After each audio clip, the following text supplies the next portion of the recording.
The following show contains a fictional narrative that includes themes, events, and language that some may find distressing. Discretion is advised.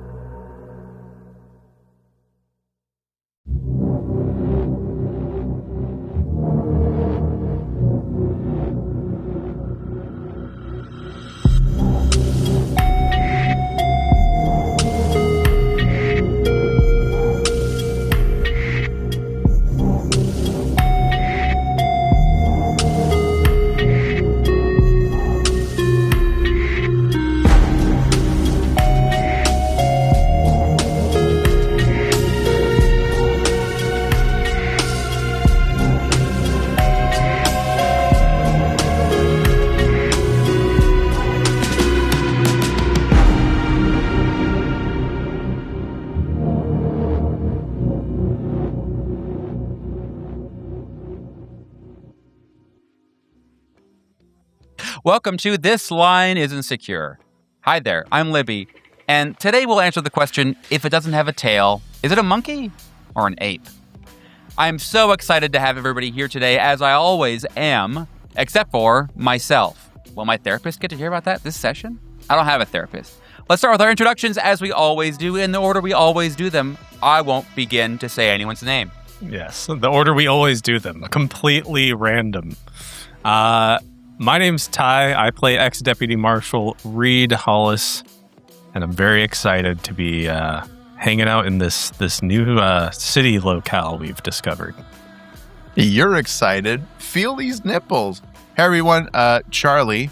I play Adam Blackburn, a.k.a. Agent Meridian. And, yeah, I'm so fucking hard. Hey, everyone. I'm Andy, and I play Agent Merchant, Alexander Shoemaker, and increasingly Sunshine.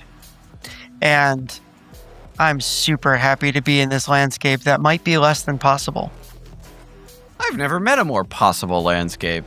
My name's Hawk. I play Heather Stoddard, aka Agent Miranda. You know, and tonight I'm going in soft. Soft like a beautiful sponge cake, you know? Maybe a Battenberg, you know, they got the different layers. I don't know how to pronounce it. No, Battenberg. That's that's what I'm going for. Nice, soft sponge cake. And that's what you get here at Null Project. Different levels of erect. We really, we strive for varying degrees. So I'm really thankful. I thought we were just talking about, like, just cakes. General firmness. Oh. I could see how Charlie's nipple Goddamn comment maybe got right. you confused, but no, we're talking about penises. Yeah, Charlie really upped the ante for that one. I liked that. It's 11 or it's out. Closed discussion. That's actually I know what you mean. That's an Obama quote. That's an Obama quote. I think that we are ready to go. Maybe? I'm not really. I guess so. Hawk, would you like to give us, we all hope so, an introduction, a recap, if you will? Absolutely. Last time, Miranda, Meridian, and Millstone arrived together in a strange alcove where they met their presumed dead colleague, Agent Merchant. He was sitting, dressed in, once more, hospital pajamas, almost, and on his arms, written in blood, were the words, "No strings and no doors." He greeted Millstone in particular with a great deal of excitement and joy shared between both men, and seemed to have a special connection to the dog we had followed to this place. I believe, Irish wolfhound named Stanley, but who knows? My memory isn't what it used to be. Outside the alcove, we found ourselves in a strange landscape on a wide, cold beach with decrepit boats standing on the edge of a lake of clouds, with a skeletal city almost shimmering in the distance beyond the lake. Millstone was immediately ready to follow Merchant into the boat, following the dog down across the beach, but Miranda and Meridian stood on the beach and spoke. It took a great deal of convincing for Meridian to be willing to board one of these rickety, ready-to-capsize vessels. The boats, though, set out just fine, floating on a lake of clouds.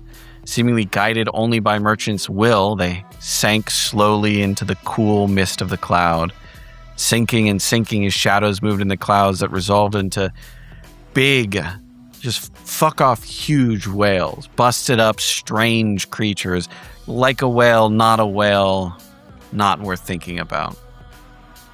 We descended slowly into the plaza of a different city, more present, more real, more filled out than the skeletal frames of the buildings above. The boat landed with a lighting on the cobblestones as we stepped out, our feet on these strange old streets, surrounded by beautiful but odd architecture. Organic curves and railings and wooden shutters, Belle Epoque and Victorian details jumbling together and all undulating and rippling like a great finger being dragged over wet paint. Amidst this, on one of the walls, we saw a poster in the Cyrillic alphabet, somehow sensible to us, despite the fact that none of us spoke anything close to Russian, Ukrainian, or any other Cyrillic alphabet using language. It had a symbol of 3 curved lines forming a crashing wave and an exhortation to the men of the city that read, "The soldier of Cthulhu is the guarantor of victory." That's how I remember it.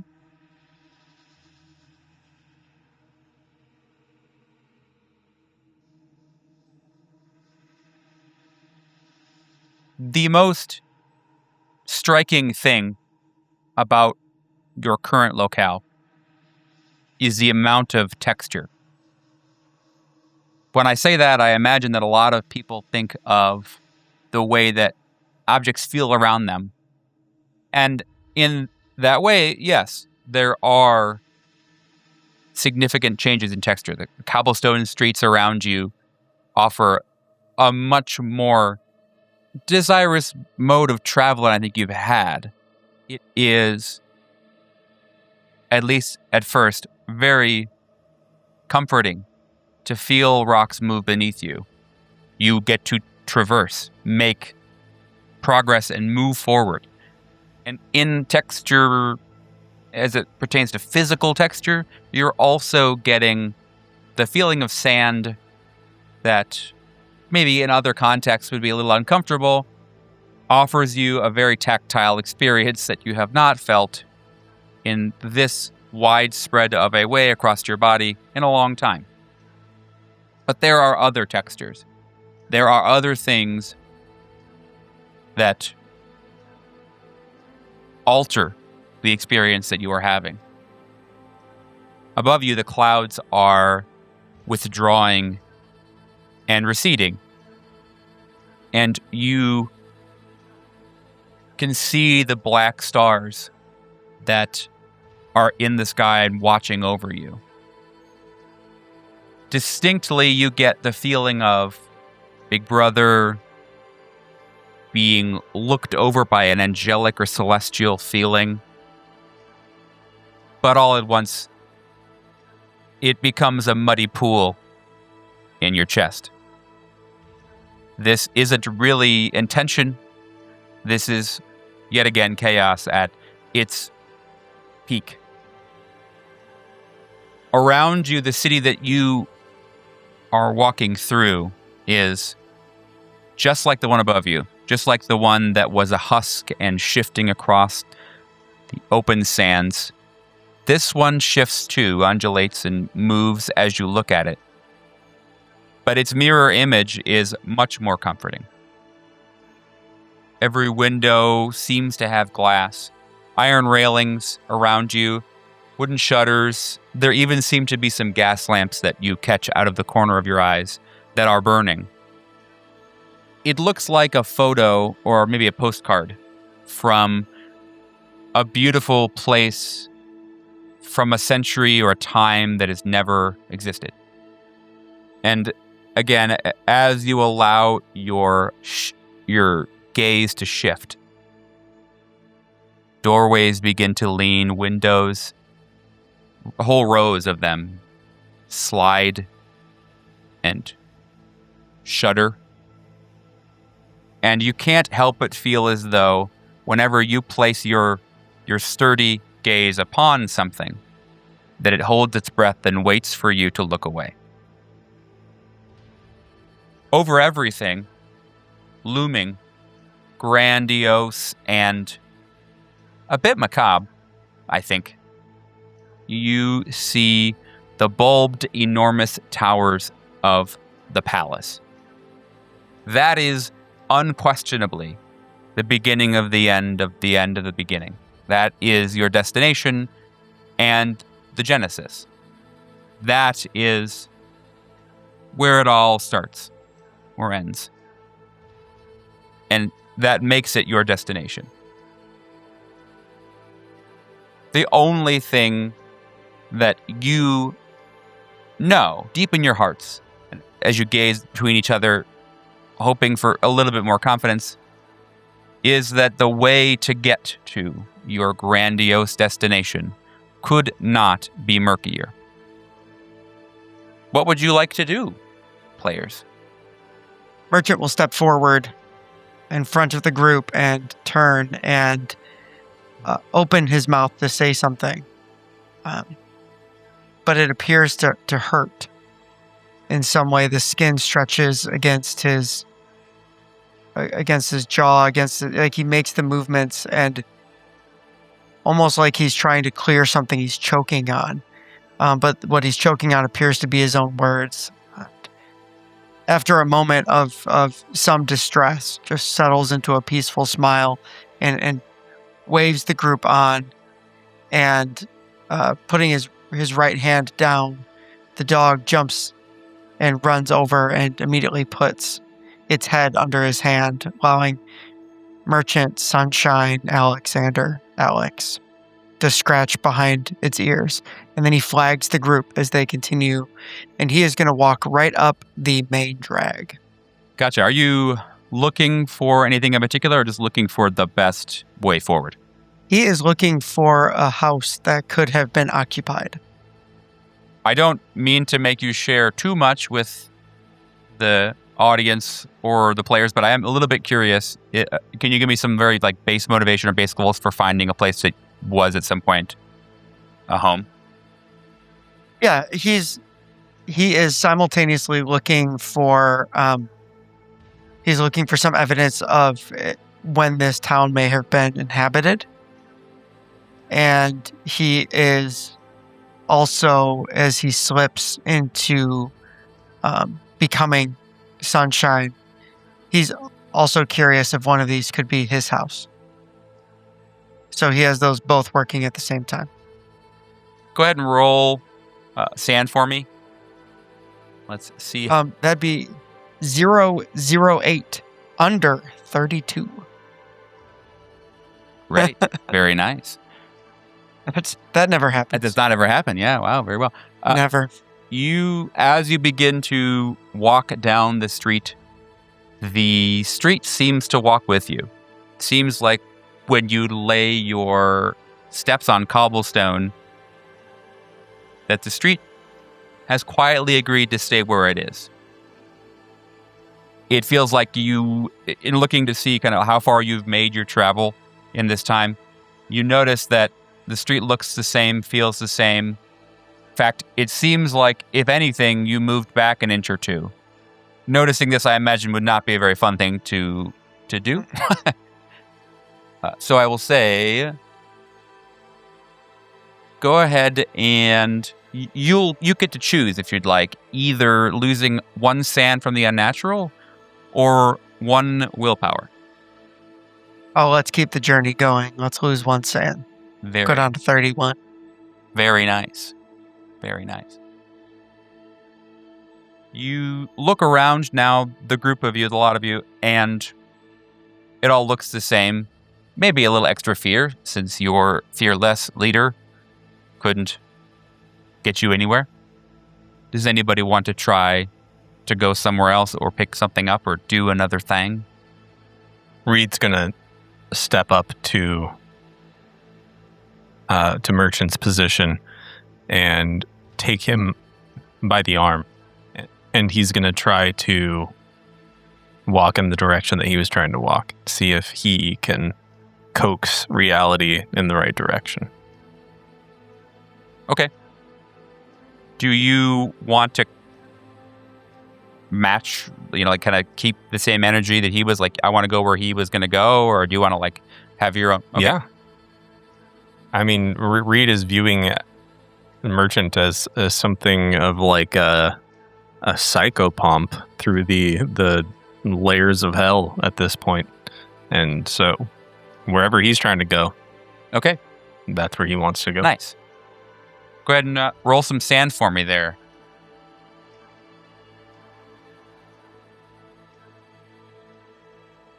$87 over 45. Mwahaha. A failure. A failure. You managed to gain ground. You're not sure if it's because of your sanity, insanity, will, or a combination of yours and merchants together, or a combination of, you and somebody else, or you're the dog. You're not exactly sure the way that it's happening, but you do gain some ground, and you do manage to find a place that looks to be, or it either was or it is, a place that someone is living in. And just to be clear, that is not, that is atypical. Well, let me go back. The places here, a lot of them, most of them have been lived in. There are decorations and things. But the vast majority of these places, it's very clear to tell that no one has lived there for a while. In fact, as you gain a little bit of ground now and begin moving through the city, you realize that this place seems to have the hallmarks of the edge of war, the farthest edges of war. The bullet holes, bits of rubble and concrete and some, well, I guess not concrete, but the bits of road, cobblestone, the bits of sand that all dispersed, lots of dust around everywhere, torn banners and decorations thrown. It is not, oh my God, a war zone has gone down here, but it definitely has the outer reaches of war feeling. And so in that way, it's not confusing to find that very few places look lived in a recent manner. But the place that the door that you managed to move up to, this lower apartment to a larger building. Again, it's not like a new apartment complex, but it's the lowest level apartment. There's a few more above it. You do see the door is open a little bit, and it sounds like there is movement coming from inside. Nothing frantic and scurrying, but definitely folks are moving around. All right. Reed's going to tap Merchant on the shoulder, see if he can get his attention in that direction. And smiles and nods and door pushes open or pulls open? Yeah. Opens the door. It's a pull door. Yeah. Pull door. Okay. And just opens the door and walks in. Phenomenal. Who among you is adapted to violence? This will be relevant, I think. I gotcha. So it's Meridian and Millstone that are you as well, Merchant, or no? Yeah, you Merchant's adapted to violence. Great. Okay, so the one who is the one who is not is Miranda. Everybody else is adapted to violence. That's perfect. That's great. Good job, Brain. You open that door, and inside is quite the sight. I will say, quite the sight.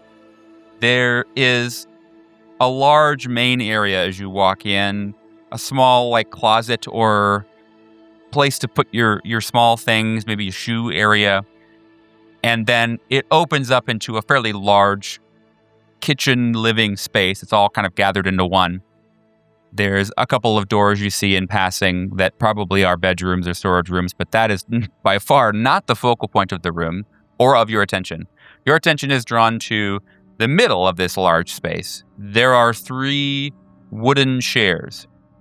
Rickety, not beautifully made, and they're bathed almost entirely in blood. Those of you who had some measure of medical, well, I'm sure Meridian, actually, I'm 100% sure that Meridian knows what the little bits of rotting pink are on the floor and on the wall. It's gummy bears. Meridian is very, very, very adept at gummy bear identification. Put that in the lore. It's important to me. No, this is brain matter. Yeah, that's right. Canonical, no gummy bears. No, it is brain matter. It's definitely brain matter splattered all over the ceiling, the chairs, the wall. The blood splatter is, frankly, almost artistic. It's everywhere.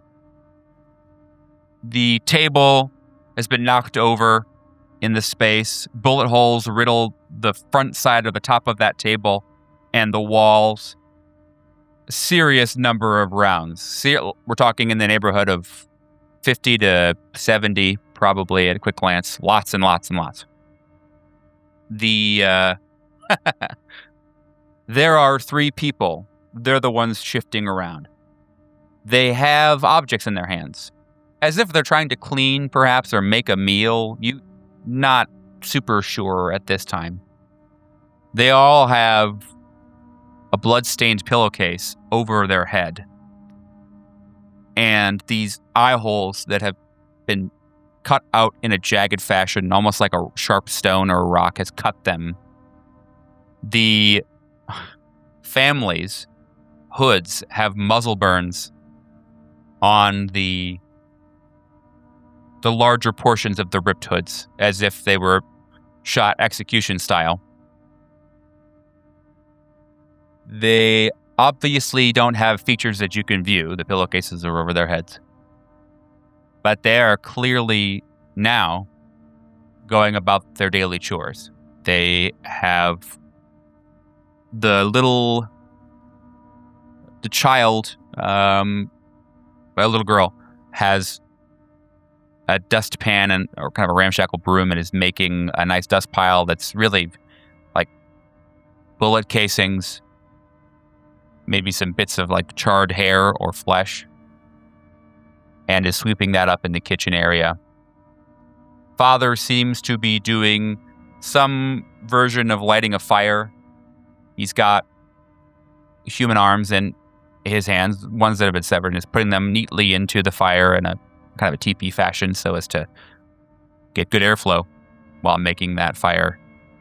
And the mother seems to be, or the female in the room seems to be working on some kind of tapestry or embroidery at a large loom sitting in front of her.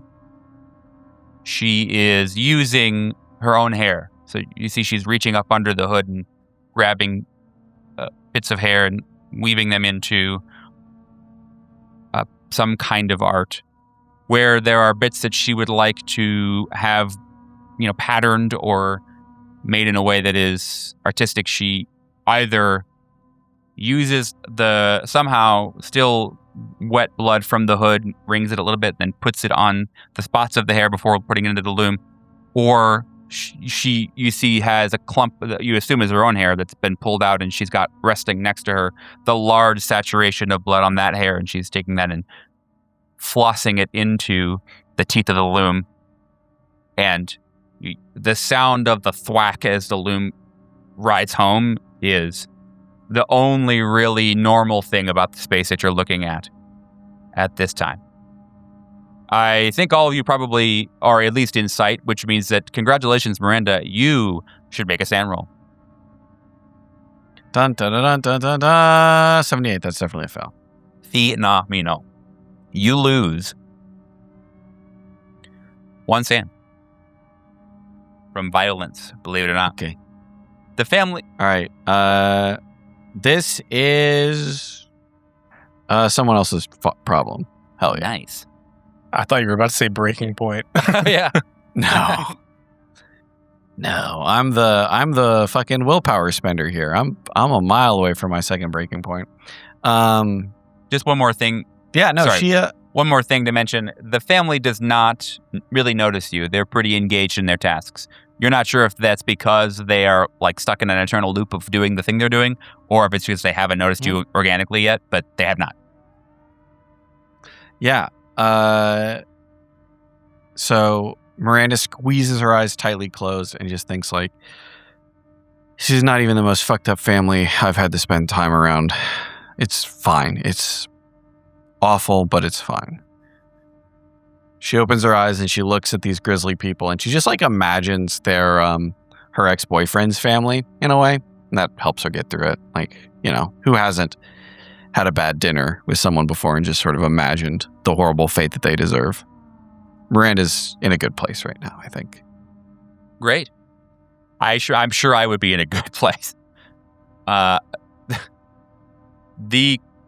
will say, Millstone, you know that the way forward is through the house, or through the apartment, rather. There is a back door. So you will need to go through there to get out, or to keep going forward, I suppose. Okay, well, before doing that, Millstone is going to walk forward a bit, kind of walk into the epicenter of the space there, and reach out verbally to these people, see if he can get their attention at all, see if he can learn anything about what is going on here, what may have gone on here. So he says, hello? Me and my friends are here. The wounds to their skulls, if it wasn't clear immediately, it's clear now, are fatal. There's no shot, pun intended, I suppose, that they would have been able to survive the shots that were delivered. They respond to you, the father does, in an unidentifiable accent. I don't remember, to be frank and fair and honest and kind, who it was that was able to read the poster. I think that it was Merchant and Miranda that had a shot and rolled. But so we're going to go with that. Yeah, I'm the boss. Fuck yeah. The two of you, I'll let y'all roll. Oh, I don't know. If you have, what do you want to roll? Do you have any language skills, or just like intelligence times 5? I guess would be what I'd say if you don't have another skill that would apply. I'll take an speak intelligence. French, which I think is not related. It is unfortunately not helpful, but good guess or good question. Yeah, int times 5 is good. I rolled a Great. 75, which is awful, except that my intelligence is 80. Wow. I rolled a 70, which is awful, except my intelligence is also Damn. 80. Wow. Smartness. Very good. So the two of you, I will say that throughout the conversation that you can understand very little. Like, you would not be able to write down what these people are saying with any amount of veracity, any amount of actual accuracy, but you do catch words here and there, and that is enough for you to understand generally the emotion and sometimes the intention of their words. So I'll give those to you. If you're like, well, hey, can I have a better description of that? I'm happy to try and give you something else too. The father, in response to Millstone's hello, says something along the lines of, hello, and also, welcome. Or maybe happy you're here, or maybe you're okay to be here, or you're fine to stay. Something along those lines. You're being welcomed-ish. There is no other response. Just the father responding that one time. Okay. Read. He says Read. good, right? Yes. Merchant seems surprised that he can speak once more. Read. Perhaps it would be helpful if you greeted them by name. Mr. Barre, it's nice to meet you. Mrs. Barre and Bessar, it's nice to meet you. Yeah, they all stand up. Well, I guess Dad was kind of crouching, but the little girl was already standing. So yeah, so they turn their attention to you. She stops at the loom. The thwack is almost delivered, and for some reason you are a bit perturbed, each of you, that it didn't get all the way home. No matter. The mom, whom you know now is named Annette, or I guess you didn't. You said Annette. Yeah, Annette is her name. Mm-hmm. Mom says something to the effect of, I'm so terrible, maybe you're so terrible, I can't believe this, help. you have to help me, something along the, not like in the like, oh my God, help, but more like in the, I need assistance with something, or it's kind of a general, I better go and get something done, I need help, or maybe I'm terrible about that, or you're terrible. It's very, oh goodness, how's that? Oh goodness, I can't believe. And she moves briskly to the kitchen. And you can't see what she's getting. She's behind in the cabinet space. She bends down and you see she's opened up a cabinet and is closing and then opens another one up. You really can't see where she's going. The little girl does move over to gather some loose leaves of what you assume is tea, maybe another remedy, and is doling it out amongst what you can see now is 4 mugs and a small dish. Do you want to look closer at what she's gathering from the cabinet? Are you worried about that at all, or are we good?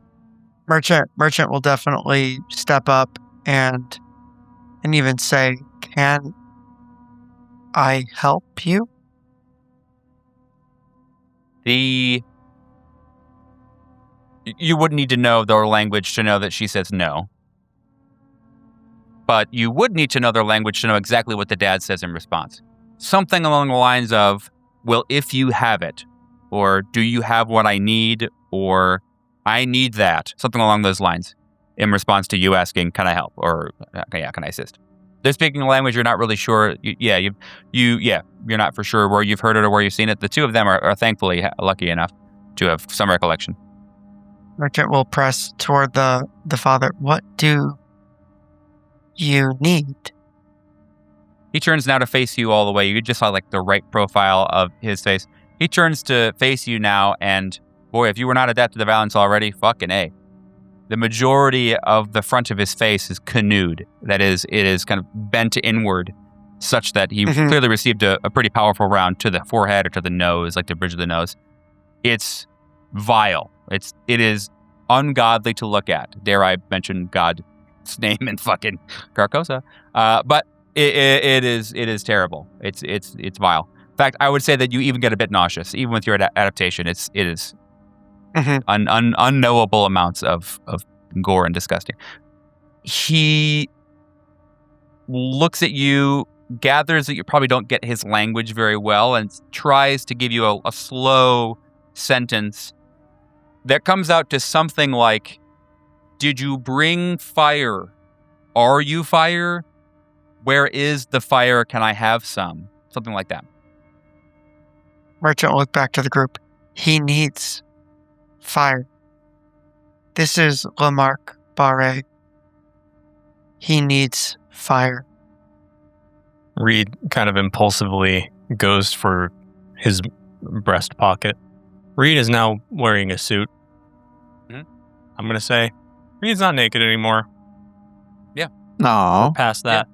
And I'll just say, along with your understanding of where to go, when you got there, you realized that you were also in the attire that you wanted to be in. He's impulsively going to reach for the spot where he would normally keep matches. Yeah, you, in fact, find a small matchbook there, and in drawing it out, you would see that it so happens to be a matchbook from a place called Trifoni Witchcraft and Wizardry Shop. Looks older. You're not sure how it got there, but it's there now. Okay. Reed's going to study the label only for a moment and then shoo away his interest in whatever the hell that is and step over to the gentleman with the caved-in face and hand over the matches. He takes it from you, not in a weird way. He takes it normally from you, looks down at it, looks up at you, and you feel very, very much that he gave you a smile. No idea, no way to know, but the inclination he did.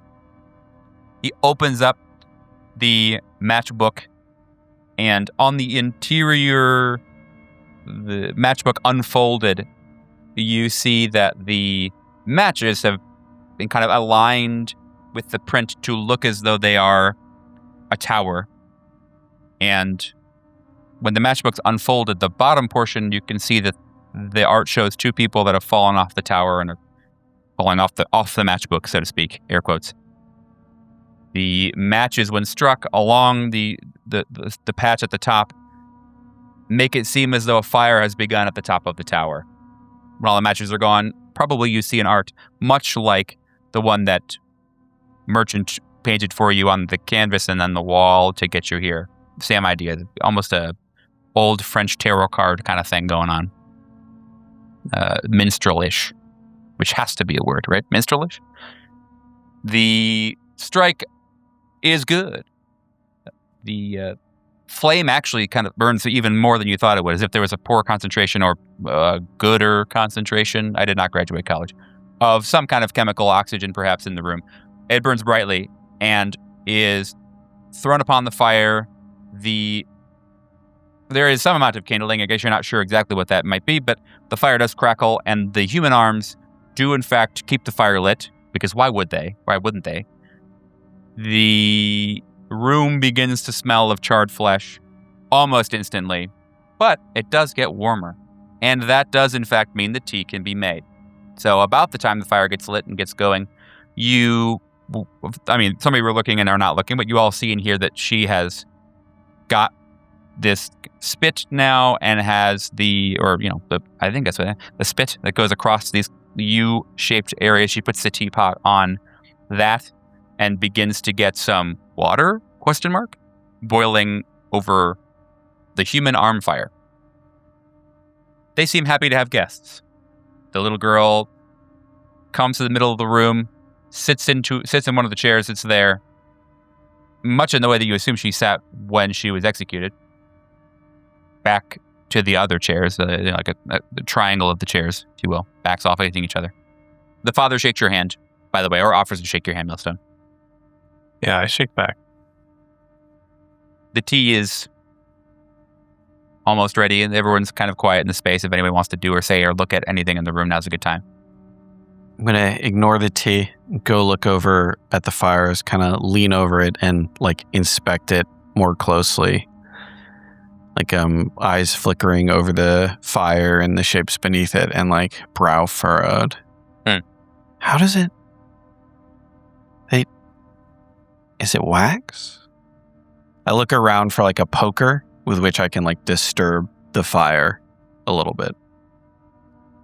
Roll, San. Great.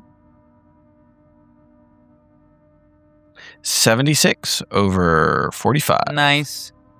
You do get a really good view of the fire, and the first thing that strikes you is that the color is super incorrect, wrong. It's uncanny. This really deep arterial red kind of color that is shot through with veins of black, and the blackest parts of the fire that you're seeing are all burning brighter, much like the black stars in the sky were quite bright. The black parts of this fire are quite bright as well. It's almost, it's all swaying very much. You're getting kelp in current. Mm-hmm. Almost like something is breathing it from below. There's no smoke. There is that smell, the hot copper and burned hair, rendered fat. But there is almost a sweet, organic thing going on. Like if you had fruit in a room that had gone bad, like the fruit had gone bad. That's the undertone. There's also that you're realizing as you are focusing so much on the visuals that the other thing that's really bothersome to you is that it's totally quiet. The fire is getting to a larger point when there should be sounds. There should be, even if there's not a ton of crackly wood, you'd imagine some amount of something, some amount of sound, because usually the fireplaces have some way to get wind or breeze in there to keep the fire going. Zero.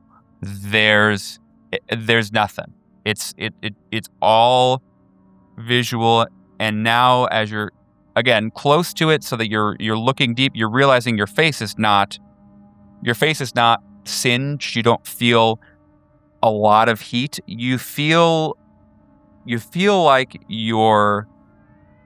it's almost like you're using your face and your body to read the braille of the fire, which I know is a fucking weird thing to say, but you are getting the feeling as though reading a braille book that there is meaning, there should be heat here, there should be a feeling that I'm a feeling, and you get that. You do not get heat. You get a stage fire, I guess is a good way to say, a fire that's really just a fire in so much as name and not really in content. Come and warm yourself by the cellophane. You gain 1 willpower. That was fucking cool. Write that down. Yeah, I stole it. I don't care. But That was we pretty take dope. those. I would imagine the smell of the tea or whatever it is kind of starting to fill the room at this point. It's Yeah, olfactorily perceptible to everyone tis there. indeed. My question is this. We were visitors in another home, the home of a woman whose surname was Semagina, a nurse. And she was also preparing something for us. I'm wondering if the smell that I'm smelling is at all reminiscent of the smell that I smelled in her house. Yeah, I'll be fair in saying that it could be. The smell in her home was one that I don't think I'm spoiling.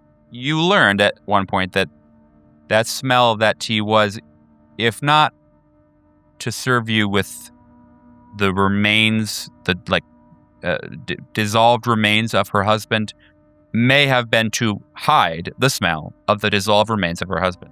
So it was quite strong. Lots of spices muddied, just throwing all of the things into the pot that could mask that terrible stench. And in that way, it was a little ham-fisted of a smell. This smell is not as ham-fisted, but I will say that it is quite strong. Definitely a very barley, wheat, oat smell. Not beer, but definitely rich, malty. Very, very clear notes of some very good tea, like cloves and some rose hips. You imagine like good tea stuff, but it is a quite strong smell, the tea that's being made now. So to say that it is totally different would be, a lie. It is a strong smelling spiced smell, and it could be near the same, and the intention could be the same. It's not immediately apparent to you. If you want to do some closer investigation, you certainly could. In fact, at about this time, the little girl has approached and is stirring the tea with what seems to be like a ladle or a spatula or something, like some instrument.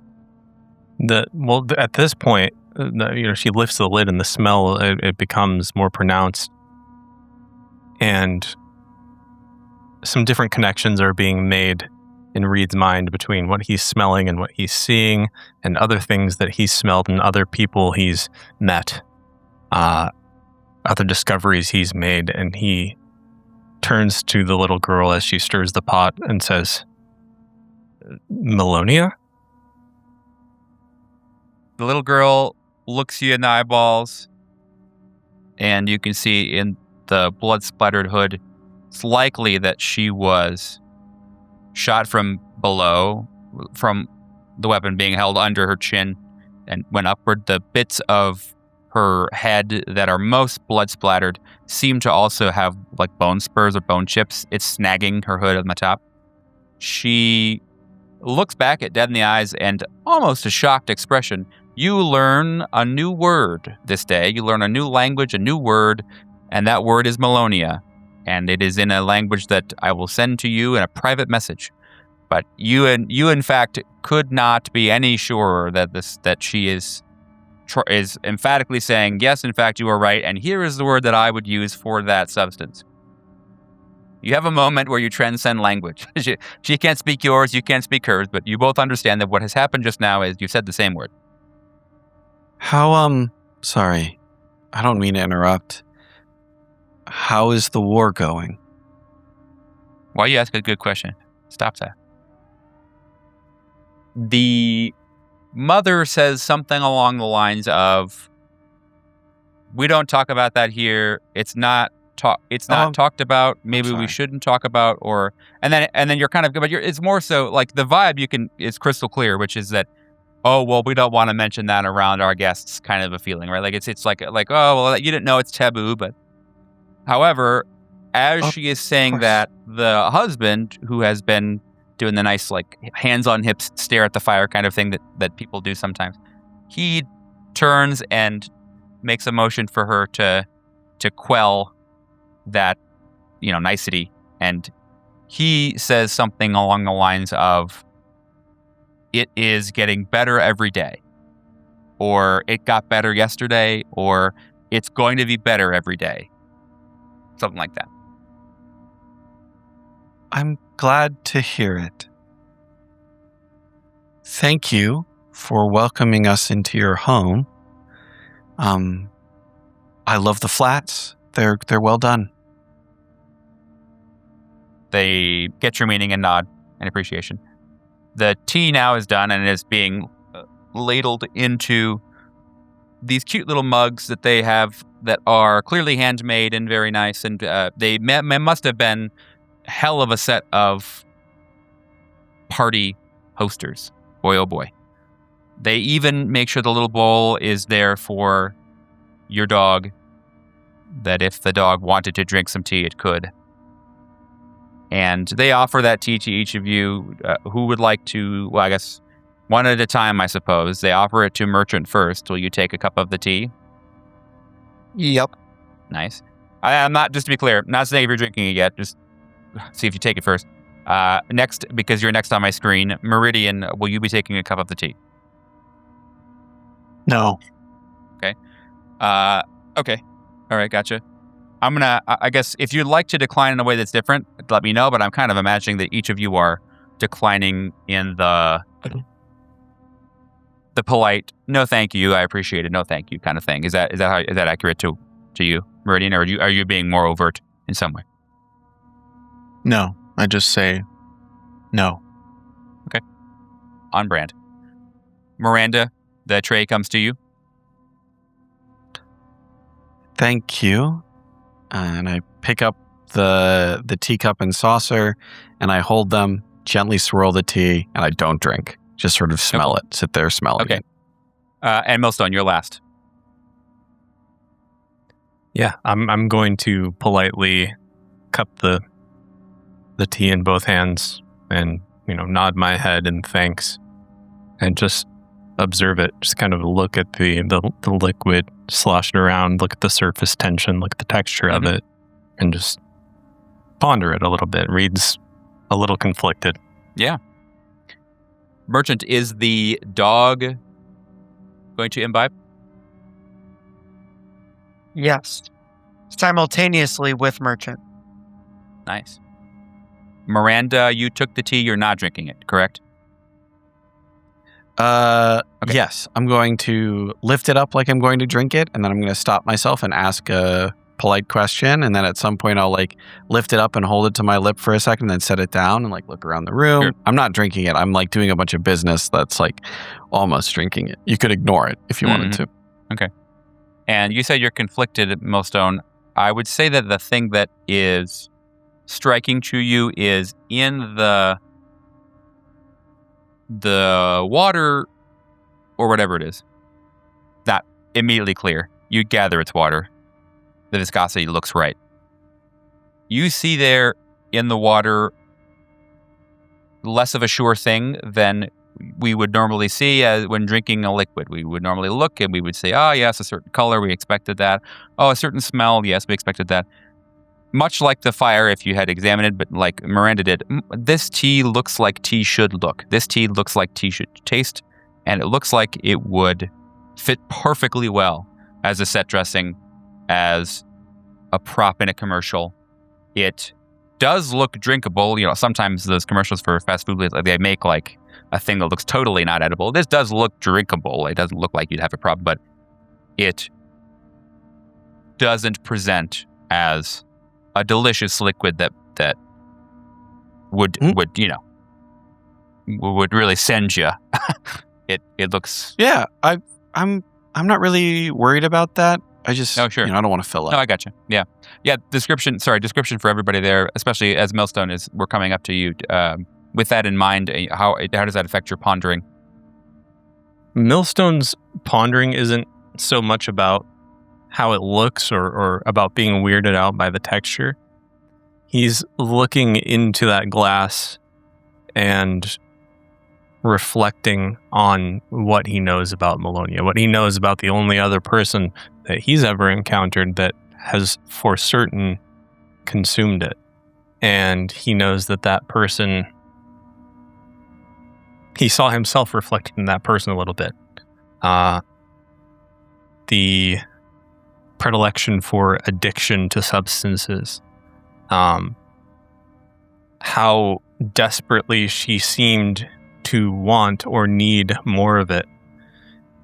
And he also feels the tug of knowing that if she wanted it that desperately, that the experience of consuming it has got to be 1 in a million. That same tug, that same escalatory mindset that is so common amongst addicts. And an addict, Reed is. And to rewrite the story, his job certainly is not. And so he lifts the cup to his lips and takes a small sip. The first sip there, the little baby first sip is shy and warm. There's definitely a barley or a hops thing going on that is reminiscent of beer. Like it's not that far cousin. There's a certain sweetness at the front of the tongue, and you get like an airy, earthy bitterness just underneath it all. You then feel the landing and how warm it is, and it doesn't really stop at the stomach and continues through your arms and along your legs and the back of your neck, and your shoulders drop the centimeter that you didn't know you were holding them up. You feel as though you feel, for a moment, welcomed. Genuinely, achingly welcomed. The way that you feel as if this were a house that you grew up in. The family now you can see, without understanding how they operated or how they speak or live, you understand that they're watching you drink with this open hope, like your enjoyment is one of, if not the last thing that they could be proud of. And you know that no matter how long you were to stay here, time being an object or not, that you will keep the aftertaste for as long as it should be there. So overall, I guess I would say the experience is a good one. Not necessarily one that you are sure will be addicting or not, but a good one. He lowers the cup from his lips, makes eye contact with everybody in the room that is, not part of MCell, and just nods and says, "Thank you. It's beautiful." The family then all make this awkward tableau. I imagine that this would make Meridian probably uncomfortable. They all shift and move very quickly, but it's not an offensive one, really. They move to the back door, and the mother and father take this together tableau looking where they hold hands and arm around, and they're watching their daughter. And she grabs the handle to the door and opens it as if to say, "Thank you, you may go." You're not really being ushered out. but they make it clear, again, absent any amount of understanding their language, that they have achieved all that they needed to achieve from the interaction, and they are pleased and wish you nothing but the best as you go on your journey. Reed will stand and, make eyes with the rest of the group, kind of gesture toward the door. Well, should we be on our way? Sure thing. Okay, we'll shotgun the rest of the tea that's in his cup straight down the throat, and then place the cup down and walk out.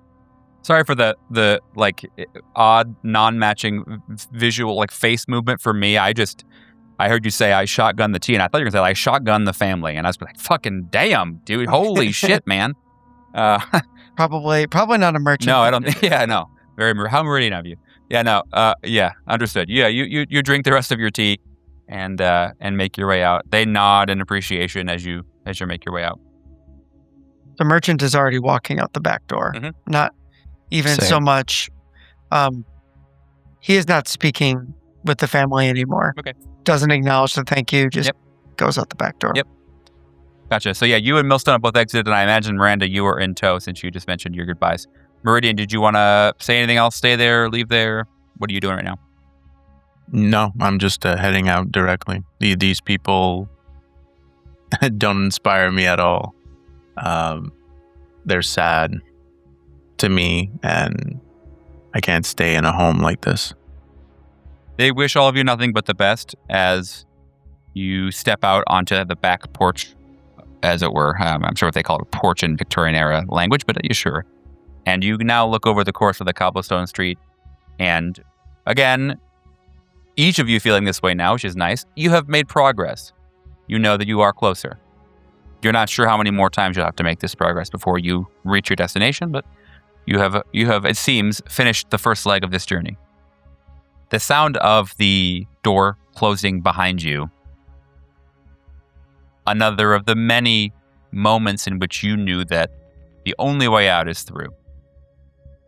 So now the large stone steps that seem to bring you down to the street level you thought you were on a bit ago invite you to what's gotta be more and more insanity ahead. I will say that at about this time, you are all beginning to register what is either thunder or artillery. It is noticeable booms and thuds in the far distance. Nothing anywhere near close enough that any of you are running for cover or even looking for artillery batteries or machines. But it is certainly something that you've begun to notice and is punctuating the conversation and your travels. I am assuming that since our resident cuckoo is merchant, that you are leading the group. Yep. On our jaunt through town. So I'll have you roll me sand again and let me know your thoughts on where you're heading next or what you're looking for next. It can be the same if you want, by the way. It could certainly be another house that looks occupied. That's fine. After this hospitality, he's got his eye on the prize and is remembering that, but my job is to get them to the palace. I'm not, so he will aim for the next place where he can kind of orient for the next road. So he's going to look for a major juncture or another plaza or something like that, where they can kind of pause and get a better idea of where they are and what roads might take them up to the palace. And to that end, I rolled a 49 sanity, which is over his 31. Neat. Groovy. Yeah, I will say that as soon as you put your mind to, and I suppose your will, to getting to a place that's important next, you feel progress and communicate that, I'm sure, in some way to your friends. If nothing else, then by walking surely and flat-footed forward. Yeah, as they're walking, and the crew will notice that Merchant tends to be kind of testing his voice before he speaks after the kind of panicky moment earlier on where he thought he could speak and couldn't. He kind of tests off little sounds, and then assured that he can speak, will turn to the group and say, I'm just looking for a place where we can get a bearing. We probably shouldn't take too many more stops. Should probably be on our way to the palace. That's where I need to get you. Sure. It's the next queue, huh? As far as I know. Yeah. As far as you know, Merchant. What the fuck do you know anyway? What do you mean? This whole time, you've acted like you have some fucking special access or knowledge in all of this. We're all in this shit together, man. And yet, you're always the one who has the fucking cross to bear. Yeah. Everything you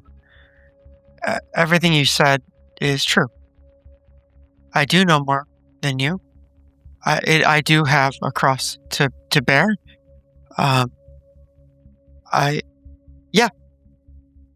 Merchant looks noticeably distracted, checking around corners, looking into windows.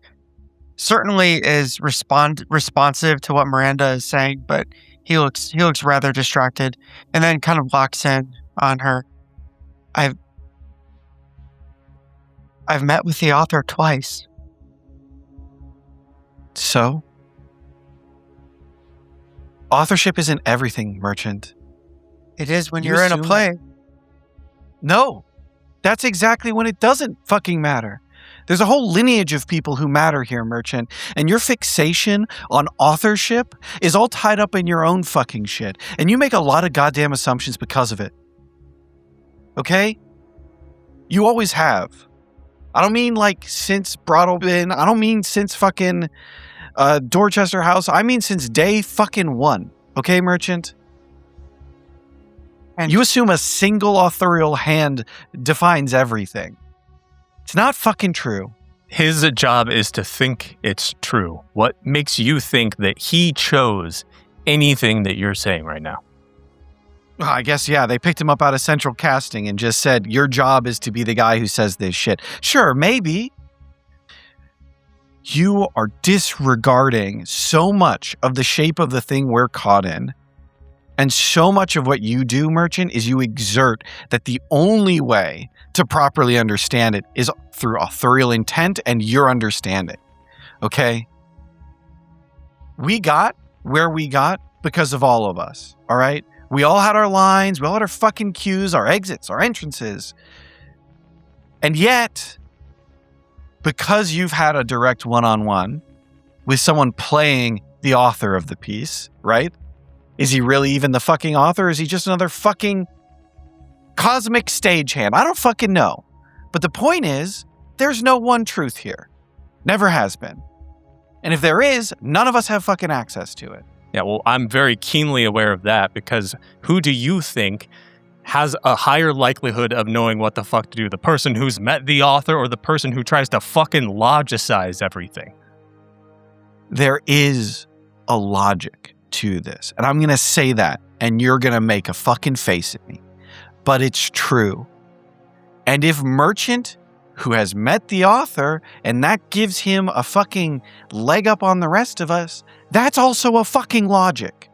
All right? The thing that makes us fucked is an inconsistency. You cannot rely on the fact that Merchant knows the author to mean anything day to day. There is no guarantee anymore that past performance means anything. The next line could be fucking anything. A fucking monkey could jump out of the window and just gun us all down. Anything is fucking possible, okay? And the point here, the point I am trying to make is we need to decide what that fucking means for ourselves and not follow Merchant like sheep. Like he's Christ come again because he's taken it on himself to suffer the most. We're following a Merchant like sheep whether we want to or not. I don't know if you recall, but before we got here, we were falling through a fucking abyss. And who's the first person that we saw when we landed? We landed without him, and he was there. There is no reason for that to mean anything. Except There's no that reason for anything to mean anything. There's no reason. We can't stay here. We gotta move.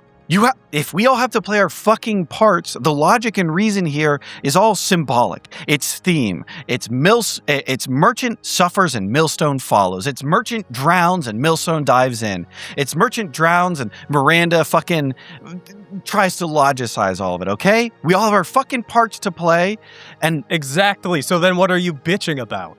Meridian will go immediately to Miranda and Millstone and backhand both of them. Single file. We need to get the fuck out of here. Merchant will directly address Meridian. And when they lock eyes, just mouth out, "This has to happen." And then he'll engage the fight. "Miranda, Millstone, this is stupid. It doesn't matter. None of it matters. You already met future me. That's why we're going this way." Well, I know that. How do we explain that to this one? Eat shit, cocksucker. She wants to believe there's still a variable she can control. There are no variables she can control. But she wants to hold on to one. You can have it, Miranda. Whatever choice you want, you can have it. But the fact of the matter is, you've met future me. We have not met future you. We have not met future Meridian. We have not met future Millstone. In fact, we've all been told you're going to die, and I get to keep living in the loop. So yes, if that means you follow me for half a second, that's what that means. The presence of your fucking double, or another character played by you, or you, doesn't mean shit is determined for anyone else.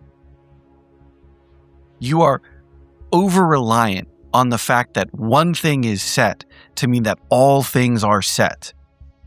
Our relationship, our roles are not going to fucking change. And I accept that. Okay?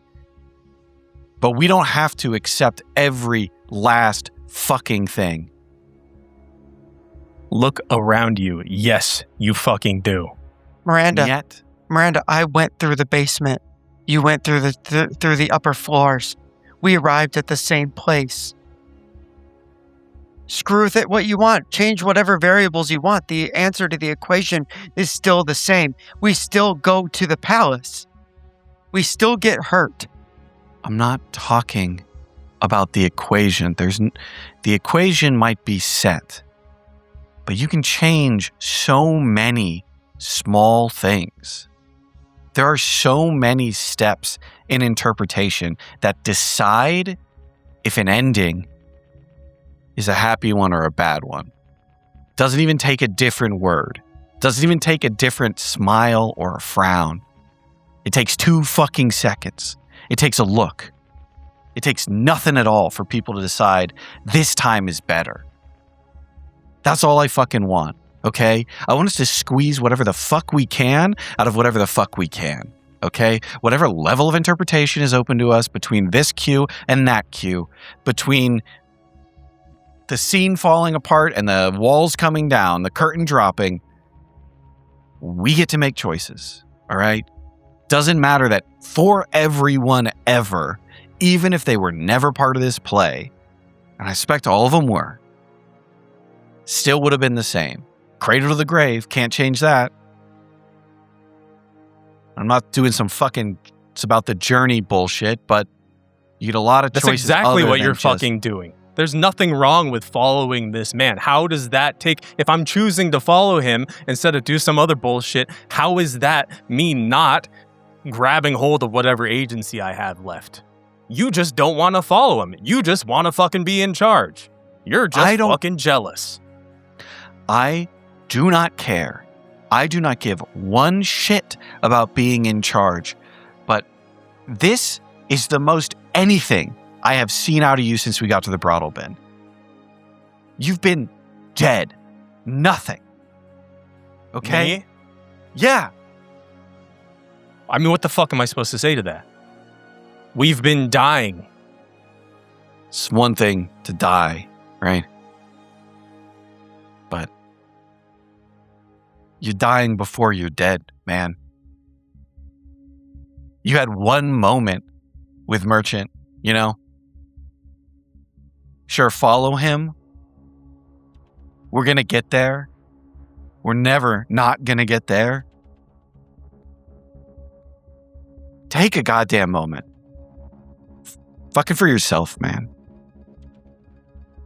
I gotta go. I'm fuck. Give me a minute. She starts to walk towards the edge of the like just away. Cool. See ya. No. Merchant steps. Meridian, you have to stop her. Don't let her get away. Or what? You know already. And about this time it happens. About this time, well, I'll bring it there in my brain. I am envisioning now that we, as a party, have reached a section of the city such that there are a couple of alleyways, one to the left and one to the right. And in this moment, Miranda takes the one on the left and Millstone the one on the right to cool off in their own separate spaces. Merchant is in line watching his friend and who knows, go down separate alleyways. He at the center, knowing deep within him that something is going on here, but doesn't know what. Meridian, a step behind, but not any less attentive, now has joined the duo of something's going to happen now. What is going to happen now? Staggered, they stand in between the two alleyways. And we don't know. Boy, the audience, the camera, the everybody, no one knows. The entire house is dead quiet as something is about to happen to one of the two of you. And then the shot rings. In fact, a lot of them. Many. And time stops and time slows. And all of you understand in one moment of joined horror that time has stopped because something has wanted you to see this. You have not been given much by the king, nor by his lands in Carcosa. Not rest, not long paced distance, not a clean answer, but this place is a theater, much before it has ever become a city. And a theater has one law that's older than the king has ever had, which is the audience watches. So now, the city or the king or the sign or whatever, the machinations hold the curtain drawn. The sound of the shots are ringing across the entire audience and up the raked seats and out into the lobby.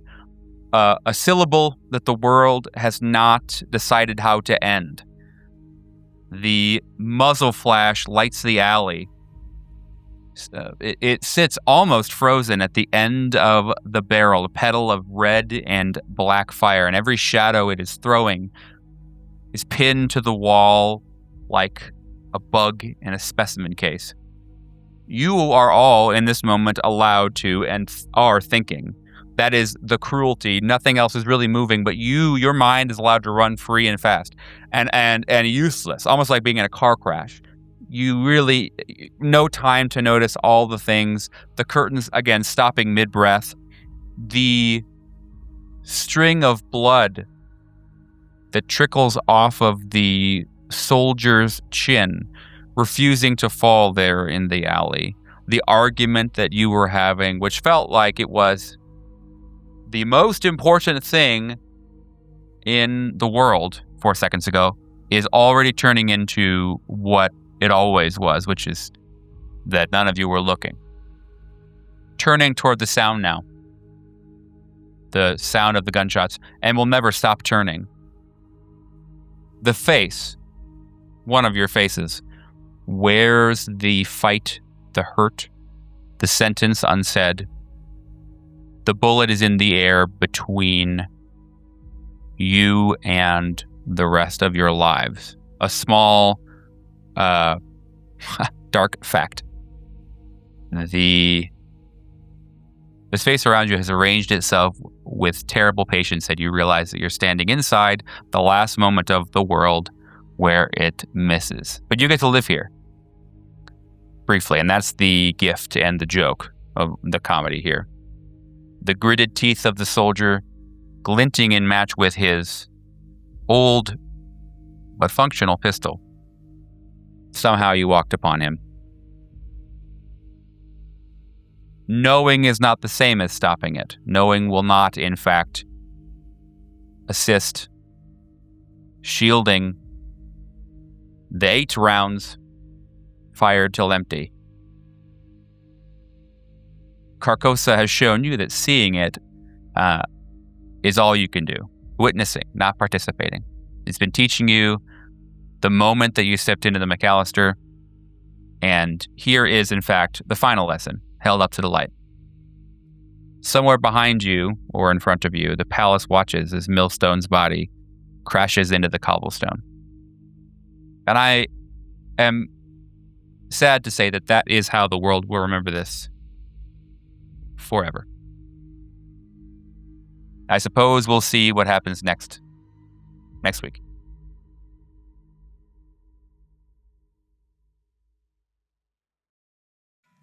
Hell yeah. Good fucking work, MCell. Good shit. And to everybody else not part of MCell at the moment, hop in the Null Project Discord. It's a good place to hang with us. We do some pickup games there every once in a while. It's one of the best places to find out when we got like new stuff coming up. So definitely hop on the Discord. We're always happy to see new people there. And you can check out Charlie. Aren't you doing something?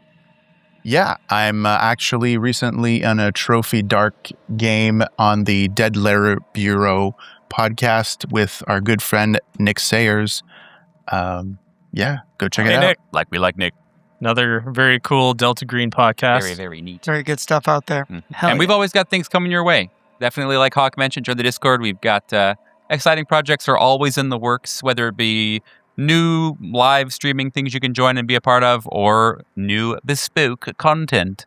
We are excited to present you the best of the horror, scary, thriller, poo-poo media. And if you're a crypto scammer, please follow us on Discord so we may shoot you down immediately. Yes. Mm-hmm. I am giving... It's the only way I feel alive all anymore. All the cast have now the license to kill, so be on the lookout, dude. Yeah. We've been if your actual name is like Katya or something, please just join and then like immediately identify yourself and be like, fan of the show. Yeah, correct. Otherwise, we gonna get your ass. Yeah, 100%. Join the show and say, I love Crypt Keeper. It's one of my favorite horror medias. And then we'll go, okay, this one. Good game. Great. Well, peace out, Girl Scouts. Very, very good to have you all around, as always. Please do the thing where well. He died. Adios. Bye. Before we sign off, I want to take a moment to talk about something very close to my heart. This podcast is about exploring darkness and fear, but in real life, those feelings can be overwhelming. I want to remind you that if you're feeling lost, lonely, or struggling, you don't have to face it alone. There are people who care about you and want to help. If you're in the U.S., you can call or text 988, the Suicide and Crisis Lifeline, for free, confidential support 24/7. Wherever you are, there are resources and there is hope. You matter and your story matters.